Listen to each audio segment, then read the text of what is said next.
Muy buenas noches, queridos amigos, familiares de Refugio Zabala TV. Estamos hoy con un invitado de sobra conocido y reclamado por todos vosotros, amigos, para hablar no del demonio. Curiosamente, ya os estoy dando muchas pistas de quién se trata. No del demonio como veterano exorcista que ha sido, sino en este caso de una gran santa. Y de una gran santa muy desconocida, por increíble que parezca, y tal vez la mística más importante, y es una opinión personal, en la historia de la Iglesia. Hablamos de Santa Hildegarda de Bingen, que fue canonizada y declarada, ojo, doctora de la Iglesia por el Papa Benedicto XVI, uno de los más grandes también teólogos en la historia de la Iglesia. La declaró, como digo, doctora de la Iglesia. Solo hay 4 mujeres, como sabéis: Santa Catalina de Siena, Santa Teresa de Jesús, Santa Teresa de Lisieux, o del Niño Jesús, y la que vamos a hablar hoy, Santa Hildegarda de Bingen, fue abadesa benedictina alemana del siglo XII. Y vamos a traer ese meteorito del medievo hasta el siglo XXI, porque Santa Hildegarda es una santa para los tiempos de hoy.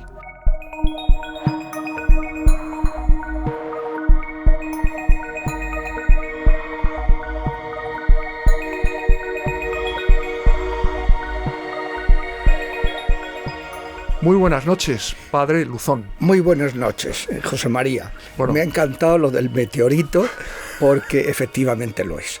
O sea, esa imagen no se me había ocurrido, pero es que realmente es un meteorito. Y yo doy gracias a Dios por el pontificado de Benedicto, en parte por haber dado a conocer a esta mujer que tuvo una relevancia muy grande en el siglo XII y XIII, luego pues tiempos posteriores, por muchos motivos que vamos a ver en esta charla, Dios mediante, pero que pues estaba su conocimiento y su devoción muy restringida al área anglosajona.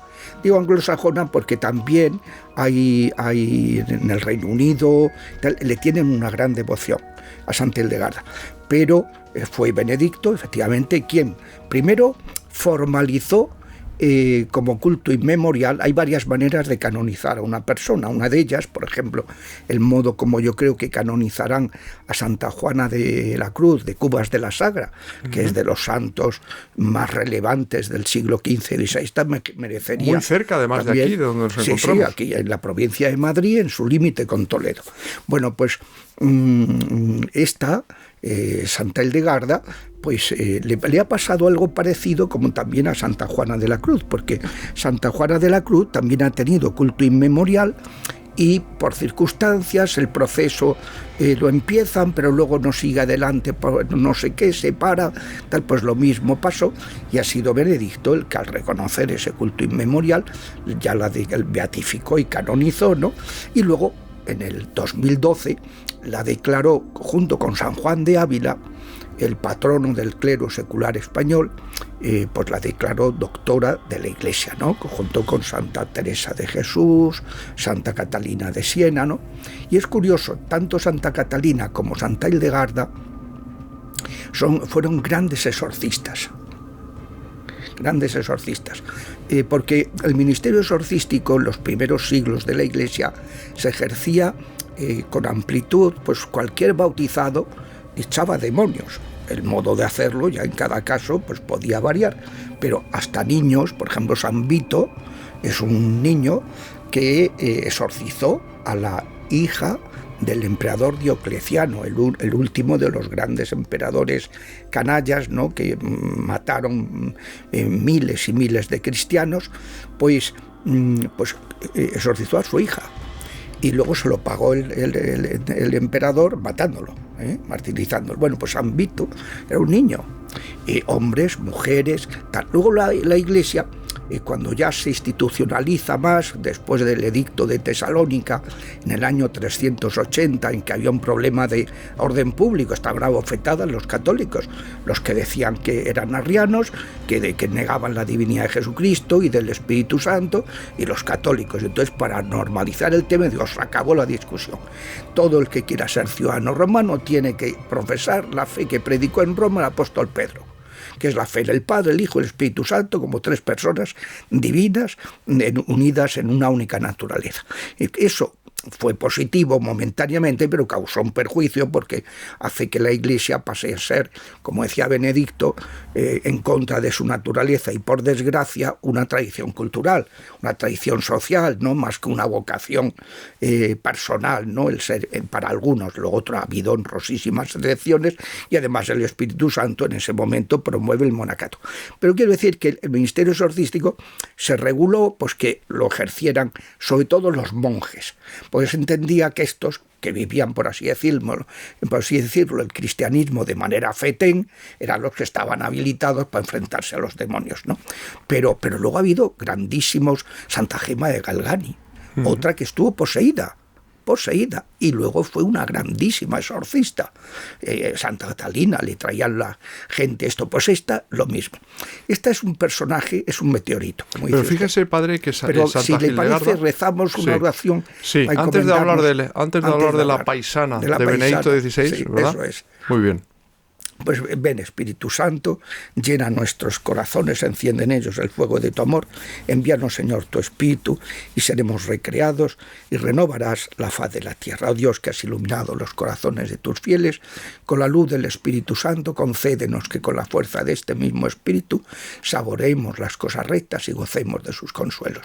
Por Jesucristo nuestro Señor. Amén. Amén. Nos Le encomendamos decía, a la padre, Virgen, a San José, a San perdón. Juan de Ávila, que es patrono también, doctor de la Iglesia, a Santa Hildegarda y las demás doctoras de la Iglesia. Dígame, por Le favor. decía que ha tocado usted la tecla que es muy, muy interesante, ¿no? Que es la faceta exorcística de Santa Sí. Hildegarda, que ella era religiosa benedictina, de la regla de San Benito de Nursia, ¿no? Que, Sí, el al patrono cual, de los exorcistas. ahí estamos. Patrono de los exorcistas. Ella es una mujer que encarnó el ideal benedictino, que es la regla de San Benito, es la que ha marcado la espiritualidad de Occidente de una manera muy notable, porque es ese espíritu del ora et labora. Una vida de labora, de trabajo, de acción, de inserción social, profundamente enraizada en la oración, en la contemplación. Dos facetas inseparables, porque somos espíritu y somos cuerpo, a la vez, un espíritu corporizado y un cuerpo espiritualizado. Entonces, pues la regla de San Benito, el lema de San Benito, y ella lo encarna de una manera espectacular, porque, como vamos a ver, pues es un personaje que realmente era una gran contemplativa, una mística, que precisamente la mayoría de sus escritos se fundaban en la oración. Por ejemplo, un caso actual, Hans von Balthasar, el gran teólogo suizo, junto con Ratzinger, que han sido los grandes teólogos ortodoxos que nos apartaron de la fe, de la tradición apostólica, dentro de la teología del siglo XX, porque hubo otros que desbarraron, patinaron, pero vamos a decir basta. Entonces, von Balthasar, su teología tiene una fuente, que son los éxtasis místicos de Adrián von Speyer. Una mística que entraba en éxtasis. Von Balthasar iba tomando Esa merece nota. otro programa, padre. Sí, eso merece otro, sí. Vale. Bien, vale, pues no me voy a ir por allí. Entonces, bueno, pues esta no tenía éxtasis, porque siempre mantenía el conocimiento normal, pero sí tenía visiones. Entonces, su teología, su moral, su condición de polímata, o sea, de mujer con una un conocimiento de la ciencia amplísimo, se basaban, y bueno, y su música se basaban en esas visiones. Que era compositora, además, ella de música. Compositora de letra y de música. Es la compositora de la que en la actualidad, en la modernidad, más se editan sus músicas. Qué gran desconocimiento, ¿verdad? De esto. Toda la historia, es posiblemente la que más se edita su música, y que la letra la había compuesto ella también, ¿no? Es una chica que nace en una familia noble, en 2 años antes de que acabe el siglo X, en el siglo XI, quiero decir, en el año 1098. Un siglo antes de que muriera el Averroes, islámico, maestro de la doble verdad. Yo, como con la razón, no puedo ir a Dios. La fe es una cuestión irracional, que es lo que luego diría la Ilustración, unos siglos más tarde. Entonces, en cambio, ella es como San Alberto Magno, o sea, el maestro de Santo Tomás, un hombre con un conocimiento, pues ella igual. Ella, pues zoología, botánica, mineralogía, geología, que es lo que se llamaba entonces la historia natural. Es decir, historia natural en esas 4 ciencias naturales, ¿no?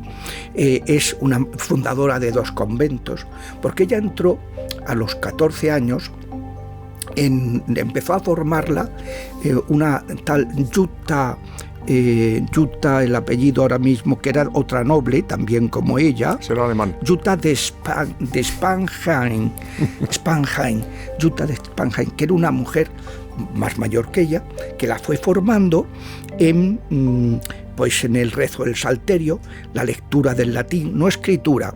Escribía, pero muy no bien. Tenían que revisarle los escritos, en la Sagrada Escritura, en el canto gregoriano, y a los 14 años entra en un monasterio, que era un apéndice femenino de un monasterio de benedictinos, que tenía unas zonas para chicas. Entonces entraron unas cuantas mujeres, entre estas la misma Jutta, ¿no?, de Spanheim. Entonces la fue formando, y en el monasterio siguió con su formación, ¿no?, y fue teniendo pues una formación amplísima. Entonces a eso se suma que empezó a tener, ya cuando ya era madurita, cuando tenía 40 años por ahí, empezó a tener esas visiones ya muy intensas, muy repetidas, que fueron revisadas por el obispo. Le pidió el obispo que las escribiera, y ella escribe lo que sería la primera parte de las Escivías. Conoce los caminos del Señor. Entonces el obispo lo revisa, lo consulta al Papa. El Papa aprovecha que tenía que ir a Treveris a un sínodo, y entonces estuvo leyendo el Escivías y Escivías. Pero es que es impresionante eso, ¿eh? Es que lo autoriza el Papa Eugenio III. Sí, Eugenio III. Y III. además esos escritos los lee también San Bernardo de Claraval, que porque era uno de los grandes. Tenía esa duda de decir, bueno, esto será de Dios, esto tal, necesito a alguien. Entonces el gran protagonista de la espiritualidad occidental, el reformador de la regla de San Benito, el fundador de la orden cisterciense, que era San Bernardo de Claraval. Y entonces, en el año 46, le escribe, 1146, le escribe a San Bernardo y le pide que revise sus escritos, a ver si cree que eso es de Dios o no es de Dios.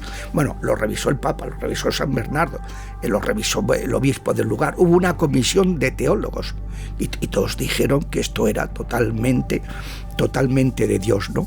Entonces, luego acaba, unos años después, ese primer escrito, porque ella tiene diversas cosas, por ejemplo, digo que funda 2 conventos, es teóloga, es predicadora, pero hizo 4 viajes de 2 años cada uno, predicando por toda Europa, para salir al paso, como me explicaré ahora después, de muchas cosas. Compositora de monofonía sacra, de música y letras a la vez, la más grabada hoy día.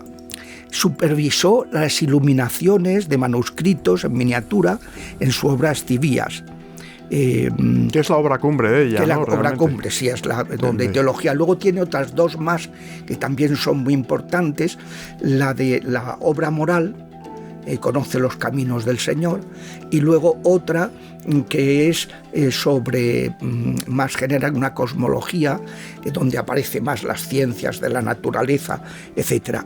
Inventa una lengua propia para sus fines místicos, para escritura de cosas místicas, inventa una lengua propia, que lo llama la lingua ignota, que tiene parte de latín, pero luego ella se hace su propio abecedario, 26 letras, se hace su propio tal, o sea, bueno, es profetisa, pero a veces profecías, por ejemplo, cuando en esa época hubo un cisma y había 2 papas, y entonces pues ella escribe a los antipapas cartas. Que había 3 antipapas frente al papa legítimo, que era Alejandro III. Sí, exacto. Y ella toma ahí partido. Entonces toma partido, le escribe, y a uno de ellos, uno de estos antipapas, le dice cosas muy... Escribe al emperador Federico Barbarroja, como el pirata. Bueno, no es que le escriba, es que le escribía al emperador. Es que es impresionante eso. Y esta mujer era de armas tomar. Enrique II de Inglaterra, que era el rey de Inglaterra. Federico II Barbarroja es el primero del gran imperio germánico, del Sacro Imperio. Le escribe Leonor de Aquitania, que fue mujer reina consorte de Francia y reina consorte de Inglaterra. Leonor de Aquitania era una francesa también impresionante, una mujer, y todos ellos le consultaban. La llamaban la Sibila del Rin. Es impresionante, pero es que en aquella ocasión que se estaba planteando este cisma dentro de la Iglesia, porque el emperador Federico Barbarroja había puesto contra las cuerdas al papa legítimo, claro, que era Alejandro III, y había creado, digamos, o apoyado a 3 antipapas. Santa Hildegarda, que era una mujer de armas tomar, escribe de su puño y letra al emperador, llamándole a capítulo. Sí. Es decir, como hubiera hecho Jesús, que le importaba un bledo, ¿no?, decir las cosas porque era la verdad, pues ella decía la verdad y le daba igual. Claro, pero es que además... Me recordaba también un poco la postura, salvando las distancias, de Santo Tomás Moro, ¿no? Sí, en su tiempo. Sí.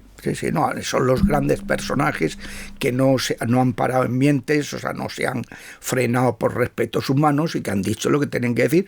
En el caso de ella, porque además es que tenía visiones en que veía imágenes, cosas, y luego una voz que le explicaba lo que estaba viendo, y a veces música. Aparecía también una música que acompañaba esa voz que iba explicándole lo que estaba viendo.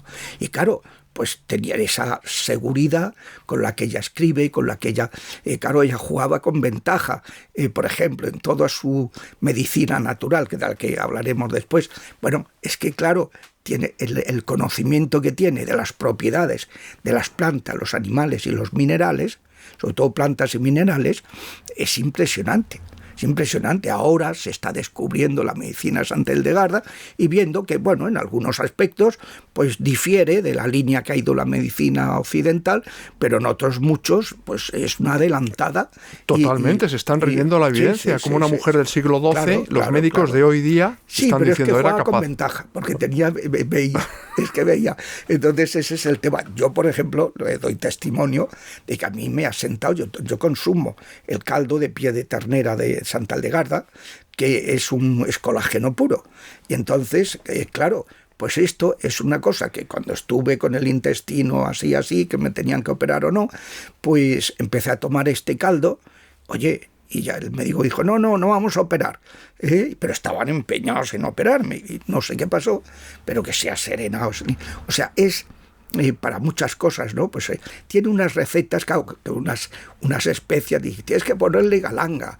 Digo, ¿qué es eso de la galanga? El pelitre. ¿Qué es eso de la galanga? No, son especias que sí, que las que se consiguen facilísimamente, y entonces pues apio, hinojo, mechar una cebolla con clavo y con laurel, no sé qué, una serie de cosas que tiene unas propiedades. O sea, usted desde entonces consume el menú Santa Hildegarda, ¿no? No, bueno, el menú Santa Hildegarda no, pero sí, hombre, me encanta el pan de espelta. Por ejemplo, eso lo dice ella, ahora, ¿no? está de moda, claro, Sí. ahora con todo esto del naturismo y tal, no sé qué, pues está súper de moda el pan de espelta. Pero lo decía en el siglo XII Santa Claro, Hildegarda. lo dice en el siglo XII, claro, es esta pequeña diferencia.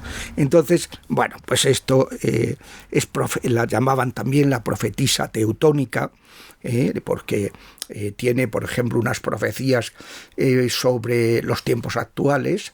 Nos interesa mucho eso. Cuéntenos, padre. 5 etapas que ya describe, que tienen profecías diversas, ¿no? Pero que yo conozca, me suenan, por ejemplo, estas. Bueno, pues, a ver, que lo tengo por aquí anotado para no... Profecías sobre los tiempos actuales. Sí. Hechas en el siglo XII. Hechas en el siglo XII, sí. No, claro, pues si es que... En que ya, vamos a ver, lo que dice es lo siguiente. Habla de 5 épocas modernas, en un libro que se llama La sombra de la luz viviente, en donde ve 5 animales, 5 bestias, que representan 5 momentos históricos distintos, épocas feroces de gobierno temporal, épocas de gran crisis y su efecto en la Iglesia Católica. Entonces, pues hay autores que han examinado el contenido de esas imágenes y han identificado esas 5 eras que representan las 5 bestias. Los 5 animales se asemejan a un perro de fuego, a un león amarillo, un caballo blanquecino, un cerdo negro y un lobo gris. En cada una de esas épocas hay como un pecado sobresaliente que es representado por ese. El perro de fuego dice, por ejemplo, Turner, que se refiere al tiempo desde 1870 hasta el comienzo de la Primera Guerra Mundial. El pecado de esa época, en que vio 30 monarcas reinantes y el aumento de la industrialización, es la falta de justicia. En esa época, pues, la Iglesia pierde los estados pontificios y León XIII publica la Rerum Novarum para afrontar los problemas de injusticia social que se habían generado con la introducción de la sociedad industrial. El León Amarillo, del segundo periodo, es la época de la guerra de las guerras, la Primera Guerra Europea y la Segunda Guerra Mundial, de 1914 a 1945, que se caracteriza por el pecado de relativismo moral, el desprecio de la justicia de Dios. En ese tiempo, el Tratado de Letrán, que firma Mussolini, estableció la ciudad-estado del Vaticano. La tercera era, Turner la identifica, que es el caballo blanquecino, es desde 1945 hasta el final de la Guerra Fría en 1991, que se caracteriza por el libertinaje y la falta de virtud. Es blanquecino porque pierde fuerza, pierden vida por esa inmoralidad. Los reinos se debilitan, palidecen, sus corazones se romperán. Es la época en que la Iglesia se extiende el modernismo, después del concilio, la crisis después del Concilio Vaticano II, ¿no? Y las divisiones causadas por la encíclica contra el control de la natalidad antinatural, Humanae Vitae, que causó, pues, es una división en la Iglesia importante, porque salió a la luz que había gente que no aceptaba la moral sexual de la Iglesia y que ahora, de esos polvos de entonces, vinieron los lodos de los abusos a menores, ¿no? Luego el cerdo negro es la cuarta era, que es nuestra época actual, según Turner, que trae los frutos del libertinaje, la impureza, la fornicación, el adulterio, la sodomía, y es la que describe Santa Hildegarda en la cuarta bestia como un cerdo negro que tendrá líderes que se ennegrecen en la miseria y se revuelcan en el lodo de la impureza. Bueno, las encíclicas de Juan Pablo II, Veritatis Splendor y Evangelium Vitae, fueron justamente contra toda esa inmoralidad que llamaba Benedicto XVI en la dictadura del relativismo, ¿no? Entonces, que este Papa también defendió, Juan Pablo II, con la importancia de su carta a las familias. Impresionante. Luego la relación. habla de una quinta época que es la última bestia, el astuto lobo gris, que es un tiempo de conflictos, de saqueo, de agitación económica y de lucha de clases, que se refiere al tiempo de la gran purificación, al tiempo del anticristo, el tiempo en que el nuevo orden mundial impone su injusticia, su saqueo, ¿no?, a gente que nadie los ha votado, ¿no?, que lo imponen a todas las ¿Y este tiempo los países. es un tiempo actual? Es el tiempo que estamos ahora viviendo.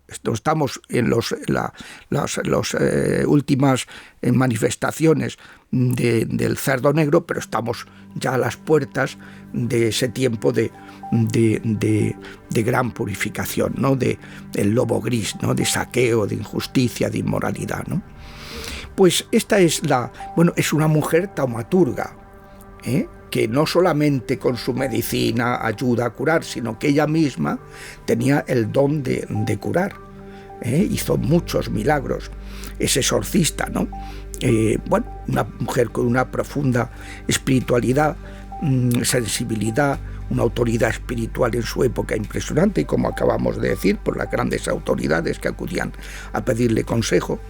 Benedicto decía, cuando la declara doctora, dice: el Señor la dotó de espíritu profético y de intensa capacidad para discernir los signos de los tiempos.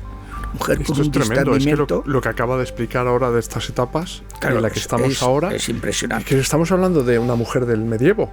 Por eso decíamos lo del meteorito del medievo en el siglo XXI. Es un meteorito. Dice: alimentaba un gran amor por la creación, dice Benedicto.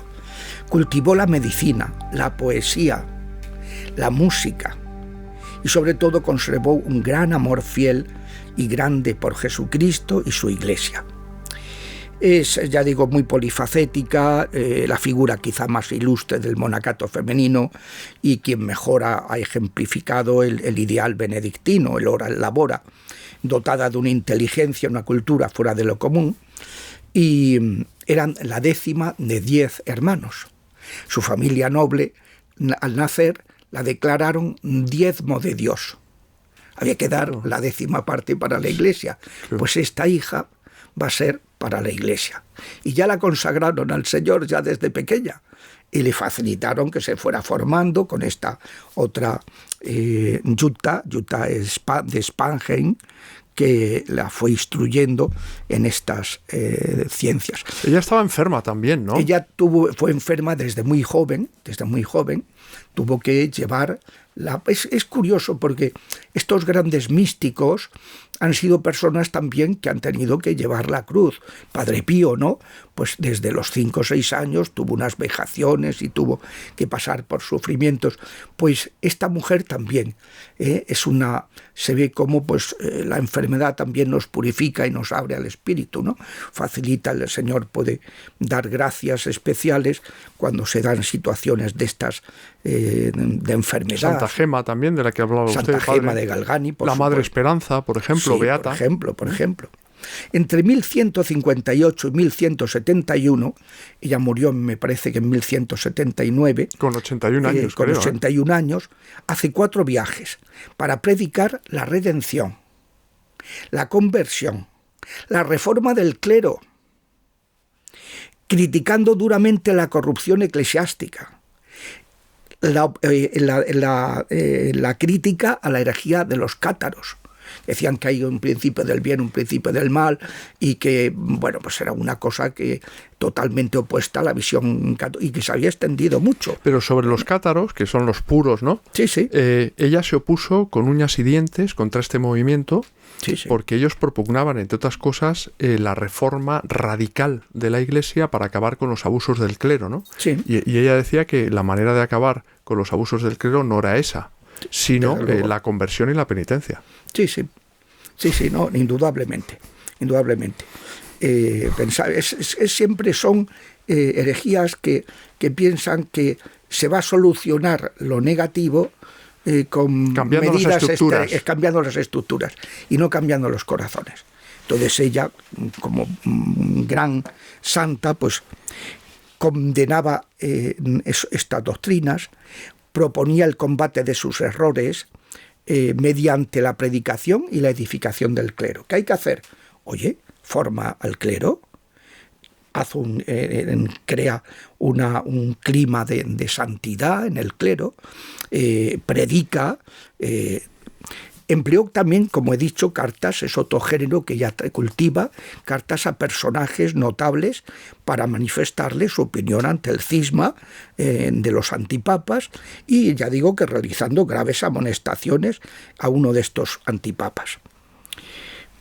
Tuvo estas visiones y entre 1141 y 1151 escribe, por orden de su director espiritual, las visiones en el Scivias. Se conoce vías, los caminos del Señor. Y siempre en todo esto siempre le ayudó, puesto que ella no dominaba la escritura en latín, lo leía muy bien, pero no tenía un latín muy correcto. Tenía un secretario, que solía ser algún monje, y también una monja. Una secretaria. La hermana Ricarda, traducida al español. Vamos. La hermana de Ricardis, que hubo un obispo que se la quitó de en medio para fastidiarla y la mandó de abadesa a otro sitio, y ella se quejó y tal. Ella no se callaba, o sea que ella... y bueno, ya se buscó otra ayuda, otra monja, pero sí, siempre tenía esa ayuda, porque claro, una mujer dice, ¿cómo ha desarrollado ese trabajo tan impresionante? Tenía, ¿no?, esa ayuda y esos ataques del demonio, claro. Y esos ataques, indudablemente. Y esos ataques. Entonces, pues ya digo que tuvo, pues como ora et labora, una gran actividad, además de ser una gran contemplativa. Compositora, poeta, naturalista. Funda 2 conventos, además del convento que ella regía como abadesa. Fue elegida unánimemente por todas sus compañeras, a pesar de tenía 15 años o 16 años. Impresionante.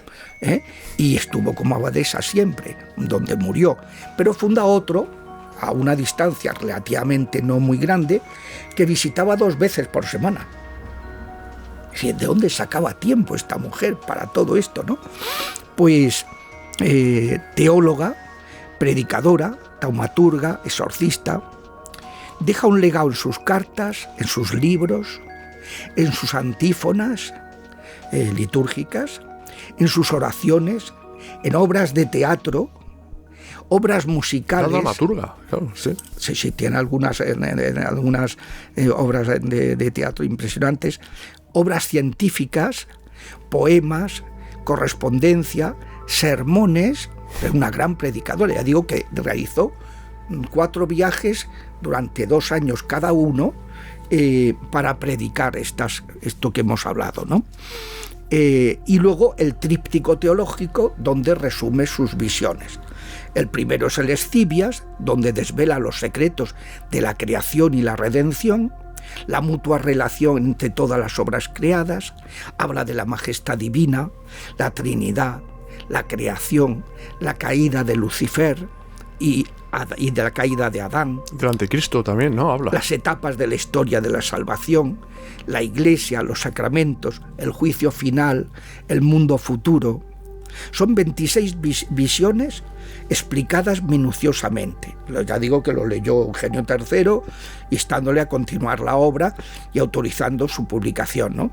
En él explica, por ejemplo, que es uno de los... Hay 3 autores en la historia de la Iglesia que han hablado de las jerarquías angélicas.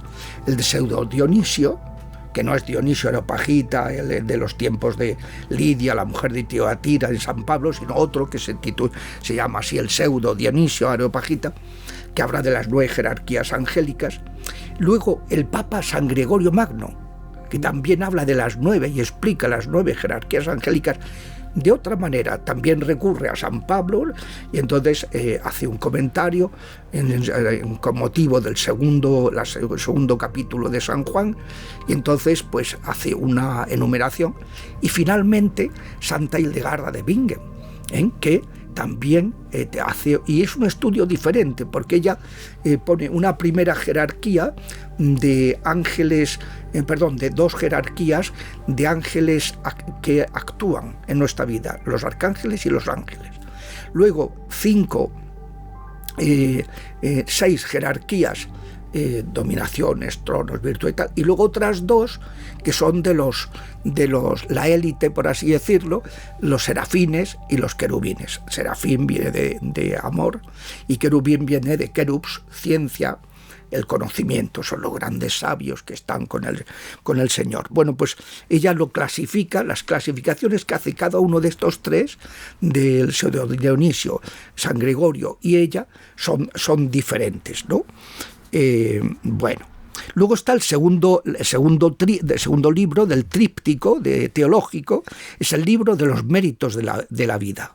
Una obra moral en la que, partiendo de la visión de Dios como quien sustenta y vivifica el universo, Hildegarda llega a una exposición de los principales vicios espirituales y sus virtudes opuestas. En esta sistematización hace corresponder aspectos naturales del mundo y del hombre con las pasiones del alma, y lo explica a lo largo de 5 libros, que complementa con un 6º que detalla la descripción de las penas que en la otra vida corresponderán a cada vicio. Cada vicio tendrá unas penas específicas. Es este libro, Liber Vitae Meritorum, libro de los méritos de la vida, pues es un catálogo de 35 vicios y que los describe con seres alegóricos, a veces saca bestias, otras veces humanos, unas representaciones del purgatorio donde cada alma tiene que expiar sus propias deudas antes de llegar al cielo. A veces sus descripciones sobre tormentos son terribles. Sus descripciones son, o sea, ella habla de los novísimos. Sí, habla de los novísimos y habla de la purificación y habla de las correspondencias de los vicios a los pecados, a las pruebas y los castigos y las purificaciones que requerirá cada vicio. Finalmente, el tercer libro de ese tríptico es el libro de las obras divinas, en la que profundiza sobre la armonía entre el ser humano y el resto de la creación. O sea, todo esto que está tan de moda hoy día, de planteamientos de nueva era, holísticos y tal, ella lo hizo totalmente de manera cristiana, o sea, pero adelantándose a todo eso, pero además de una manera cristiana, no con acuerdo a la verdad, no cayendo en los errores que son las 3 obras teológicas más importantes que han tenido una repercusión tal. Luego, la música también fue otro tema que ella lo trabajó dentro de esa armonía del universo, del hombre, que capta a través de la música, entra en conexión con el universo, ¿no? Y luego la medicina, que aparecen estas 2 ciencias en su sinfonía de la armonía de las revelaciones divinas y en su libro sobre las propiedades naturales de las cosas creadas. Ella tuvo esa experiencia de la enfermedad, del dolor desde pequeña, que le impulsa a ocuparse, a ser muy empática con el dolor ajeno. Y entonces a trabajar el funcionamiento del cuerpo humano, sus enfermedades y remedios, preparar un libro de medicina práctica, de modo que sus compañeras pudieran curar con hierbas a los enfermos que aparecían por el convento. Piense, por ejemplo, el índice de temas dieta general para enfermos y para el hígado. 2, dieta general para enfermos. Régimen para enfermos de pulmón, tratamiento de los dolores hepáticos y afecciones del hígado, farmacología de la sopa de pie de ternera, que es esa que tomo yo, y puedo acreditar que es buenísima. Remedios para fortalecer el sistema nervioso, Si usted tiene problemas de sueño, bueno, da unos consejos. Pero además los remedios son naturales. Son naturales, todos naturales. O sea, no hay pastillas. No, nada. Todos remedios naturales. De las plantas, de los minerales, y luego remedios de sentido común para el tema del sueño. Pues va diciendo pues que dice, cuando te levantas por la noche, si tienes que ir al baño o lo que sea, no enciendas mucha luz. Enciende una cosa muy tenue, porque si no te vas a desvelar. Y te va dando unos consejos que para las personas que tienen más dificultad para el sueño les vendría muy bien eso. Bueno, tratamiento del cáncer. Del cáncer. Explica tratamiento del cáncer. En el siglo XII. El cáncer como un crecimiento fuera de control. Espectacular. Dice la tipa, Santa Hildegarda, en el siglo XII. Es increíble. O sea que a mí es que me sobrecoge todo esto la causa y la ignorancia. La causa del cáncer, un trastorno en el desarrollo armónico de la vida. Esto hoy día hay grandes médicos que están fuera de la farmacología, que no les interesan, y dicen esto mismo. Pero basándose, padre, en Santa Hildegarda, me imagino que... Supongo ¿sí? que la habrán trabajado. Pero es una gran desconocida. Sí, o sea, pero... Realmente nuestros telespectadores estarán alucinando. En los últimos decenios se ha ido conociendo. Luego ya el hecho de que Benedicto levantara la liebre... Pero tuvieron que pasar casi 10 siglos. Hombre, imagínese. ¿Cómo reconocer una situación de precáncer? Tratamiento del precáncer. El mejor tratamiento para el cáncer, el del tumor al cáncer de mama, vino cardíaco con miel y perejil, para el corazón. Increíble. Vino con miel y perejil. Entonces, tratamiento para la esclerosis múltiple de Santa Hildegarda. ¿Cómo tratar el autismo en la medicina de Santa Hildegarda? La gripe y los catarros, dieta de transición para los diabéticos. Santa Hildegarda en casos de depresión. Bueno, da unos consejos sobre las dietas y los consejos que hay que seguir en caso de depresión, que son... Pero es que abarcaba todas las especialidades médicas. Pues eso es que es impresionante. Ya digo que jugaba con ventaja. Porque claro, tenía esa vocecita del señor que le decía, pues esto tal y esto cual y tal. Y ella, claro, iban escribiendo. Trazó recetas magistrales a base de ajo, ajenjo, albahaca, caléndula, castaño, comino, hinojo, menta y decenas de otras hierbas menos conocidas, que fueron redescubiertas siglos más tarde por una naturista suiza, Ellen Breindel. Es decir, que no existían, se descubrieron después. Que no se habían, claro, que fueron redescubiertos, o sea, no se estaban empleando, porque no, y que cuando... O sea, de alguna manera profetizó esas hierbas que eran buenas. Claro, que en su época las usaban, pero no se le daba importancia. Entonces cae en desuso esa medicina y entonces unos siglos después esta naturista suiza las redescubre y empieza a usarse. Dice, quien tenga dolores en el brazo o el costado, haga hervir el perejil en el vino, añada un poco de vinagre y suficiente miel, lo filtre por un paño y lo beba a menudo y curará. Es espectacular. Decía la santa. Luego dejó escrito en su breviario Política de la Salud, llevando a la práctica sus recetas, ¿no? El principio básico de su ecología. El hombre debe aprender cuanto antes la justa relación con su ambiente y percatarse de que si rechaza esta armonía, pierde su propia energía y potencialidad, decía la santa. Toma ya. Aconseja, por ejemplo, en estos casos, una serie de remedios, además remedios emocionales y espirituales. Pues claro, lo curioso es que ella, a diferencia de muchas que no tienen en cuenta que el hombre tiene 3 dimensiones y están correlacionadas, y muchas enfermedades somáticas tienen su origen en actitudes espirituales o problemas psicológicos. Entonces ella no, ella es integral. Medicina integral. Dice, hay que meditar sobre las 35 vicios y virtudes, preparaciones de plantas y especias, sus galletas para la alegría, su copita de vino apagado. Para salir de la enfermedad hay que lograr un equilibrio entre la tensión del trabajo y la relajación del descanso, entre estar solos y llevar una vida social demasiado intensa, entre oración y meditación. El equilibrio. Entre ejercicio y reposo. Tiene que haber un equilibrio, ni demasiado ejercicio, ni demasiado reposo, ni demasiada oración y poca meditación, o viceversa, de una vida social muy intensa o estar aislado, pues eso. Entonces, es impresionante. No, es un personaje. Como esta mujer además tenía tiempo, ¿no? Para hacer todo esto. Bueno, que contaba, ¿no?, con sus colaboradores. Claro. Y el de arriba, sobre todo, ¿no? Claro, y sobre todo el de arriba, que era el que más la colaboró. Murió en 1179, como dije, fue sepultada en su convento de Ruppersberg, de la que fue abadesa. Luego la trasladaron cuando el Islam invadió, la trasladaron a Colonia, y luego de Colonia la llevaron a otra iglesia donde actualmente reposan sus restos mortales, ¿no? Alguna cosita le quitaron, alguna reliquia le sacaron a la pobre en estos traslados y tal, pues que fueron así, porque esto ha pasado mucho con los santos, que le quitan un huesecito para quedarse con...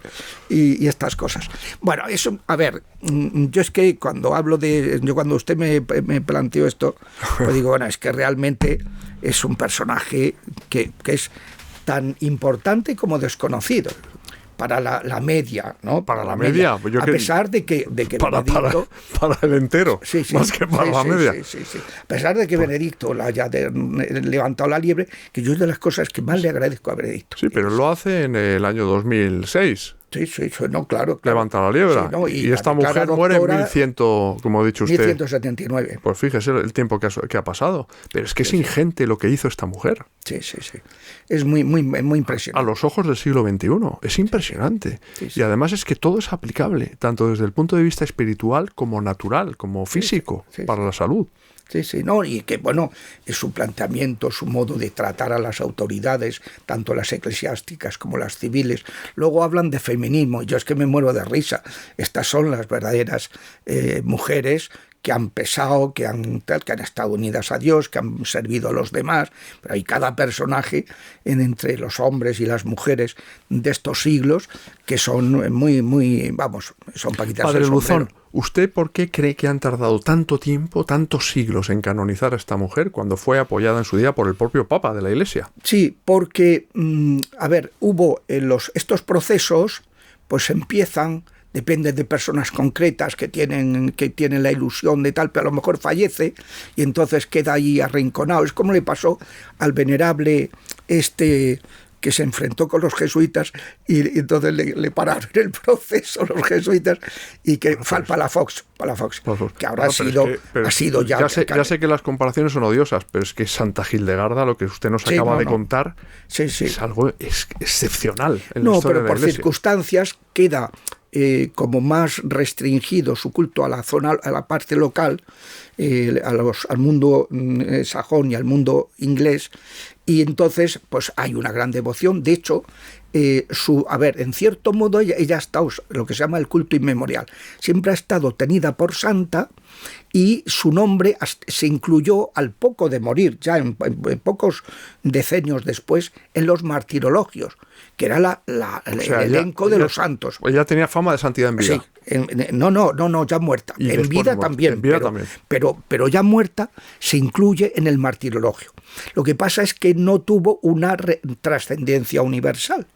De estas cosas, de que, pues no sé, así como San Alberto, pues es el patrono de los científicos, es reconocido como un hombre pues que con un conocimiento polifacético de todo, tal, una auténticamente prodigiosa, pues esta había sido 2 siglos antes y no se le había, un siglo antes que San Alberto, y no se le dio tanta. Y no olvidemos que, ella apoyó mucho la reforma de Gregorio VII, San Gregorio VII, que es un momento muy delicado y que dio lugar a esa pléyade de santos de la segunda mitad del siglo XII y primera parte del siglo XIII, que provocaron ese resurgir de la Iglesia del que habla Apocalipsis, que habría la evangelización, luego se apagaría un poco, que habría un resurgir, y luego ya sería la crisis de la Iglesia en el siglo XIV. Entonces, pues estando en una crisis muy importante la Iglesia en el siglo X y en el siglo XI por la querella de las investiduras, en 1000 y pico, pues se produce, por una parte, esa politización de la Iglesia, la ruptura con todo el Oriente cristiano. Es el Cisma de Oriente, 1054. Y 21 años después, en 1075, ya el monje Hildebrando, que era el Papa, Gregorio VII, se decide a embridar todo el tema del nombramiento de obispos. Y dice, ahora los voy a nombrar yo. En lugar de que los nombren los señores feudales, esto se acaba. El nepotismo. Esto se acaba. Y entonces, claro, empieza un resurgir de la Iglesia que luego tendría sus consecuencias negativas, porque claro, el Papa se convierte en un monarca y los obispos como gobernadores civiles, que es lo que critican los tres últimos papas nuestros, Juan Pablo II, Benedicto y Francisco. Lo criticaron, pero no hicieron demasiado para el tema, ¿no? Porque para meter mano a ese tema, porque eso no puede ser, no es la eclesiología de Jesucristo. Pero bueno, pero ya lo han criticado, lo cual es muy importante, y ya se dará la reforma en el momento que quiera el Espíritu Santo. Pero la Iglesia está en un momento clave. La intervención de Gregorio VII fue durísima, pero ocasionó una purificación en los obispos brutal. Ya no era el niño de la familia tal que lo habían ordenado y que le importaba gorro la Iglesia y que se dedicaba a cosas mundanas y que era un pájaro. No, ahora eran ya obispos y tal, nombrados por el Papa, tal, que desprende la Iglesia de esa parte de mundanización que provocó en el siglo XII. En el siglo XIII, pues un resurgir. Ahí sale San Francisco de Asís, Santa Clara de Asís, Santo Domingo de Guzmán, ¿cómo se llama el de los mercedarios? El fundador de los mercedarios, que no era sacerdote. Bueno, ahora no me viene a la cabeza. A mí tampoco. Pero vamos, seguro que lo miramos en el Ahí lo tiene todo. Y nos sale, a ver. Hay una eclosión ahí de santos de primera división. Fundador de los mercedarios. San Pedro Nolasco. San Pedro Nolasco. Todos son de la misma época, la segunda mitad del siglo XII, que es cuando ella fue como una vanguardia en esa renovación de la Iglesia, en santidad, en ciencia, en tal. Luego, saben que en el siglo XII es cuando empiezan a surgir las universidades, los Studia Generalia, que eran el germen de las universidades, imitando lo que hacían los monjes, que estudiaban el trivium y el quadrivium, es decir, las ciencias humanísticas y las ciencias naturales, ¿no? Entonces, pues ella es todo un modelo de eso. Es una avanzada, pero encarnándolo en su propia persona, ¿no? Que además ella, que era abadesa, que no era... O sea, era una mujer muy contemplativa, muy mística y al mismo tiempo de una acción arrolladora, ¿no? Entonces, bueno, yo creo que es un personaje pues realmente muy admirable, una gran santa. Además, pues eso, ¿no? Que creo que tiene una muy imitable, de la que se pueden sacar muchísimas consecuencias de cómo actuar en situaciones que le tocó vivir un tiempo de antipapas, y que ya contribuye, en lugar de caer en los cátaros, es decir, no, que no hay que mezclarse, hay que un corte radical y tal. No, hay que renovar, hay que purificar las cosas, no hay que matarlas. O sea que... Sí, pues sí. La verdad es que yo creo que hemos llegado al final del programa, aunque yo creo que para hablar, padre de Santa Hildegarda, harían falta varios programas, porque es inabarcable la vida de esta mujer. Sí. Pero me voy a dirigir ya a nuestros telespectadores. Queridos amigos del Juez Zabala, el padre Luzón es un libro abierto. Una vez más nos ha puesto delante, hemos podido visualizar perfectamente a Santa Hildegarda.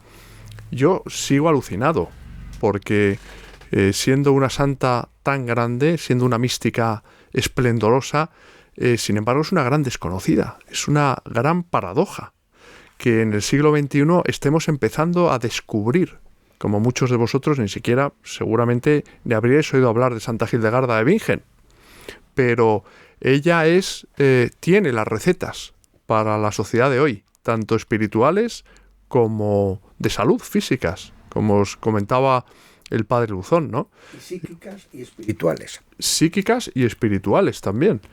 Entonces, yo creo que tenemos que recurrir a ella como gran intercesora en el pleno sentido de la intercesión.